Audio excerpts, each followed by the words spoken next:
Aujourd'hui, nous allons apprendre à résoudre des inéquations du second degré.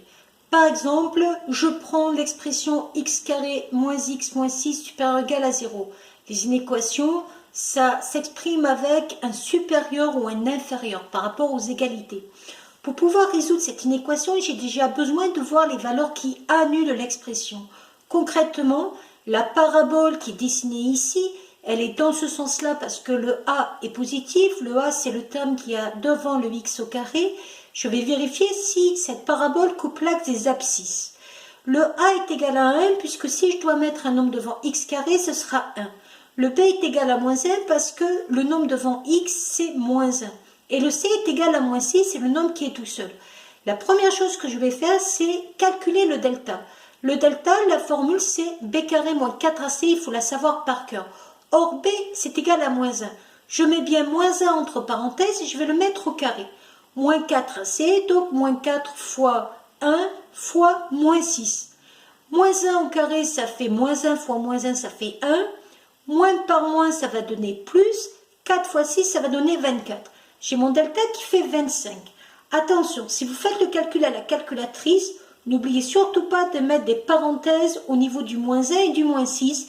Et le moins, c'est le petit moins d'en bas de la calculatrice ici. Et le moins là, c'est le moins de la soustraction. Le delta est positif, ça veut dire que ça va couper deux fois. J'utilise les formules des valeurs qui annulent. Moins b moins racine de delta, moins b plus racine de delta sur 2a. Attention, b fait moins 1. Ça va donner donc moins 1. Mais moins 1, ça fait plus 1.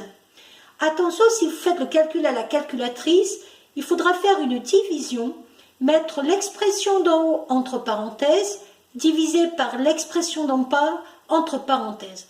On tombe sur moins 2 et 3. Graphiquement, ce qui se passe, c'est que à l'endroit où la parabole coupe l'axe des abscisses, c'est en moins 2 et en 3. On voit que comme A est positif, le signe va commencer par devenir positif, puis négatif, puis positif. Je vous rappelle que quand la courbe est au-dessus de l'axe des abscisses, c'est que l'image est positive. Quand la courbe est en dessous de l'axe des abscisses, c'est que l'image est négative. Ça me donne donc ce tableau de signes, plus, moins, plus.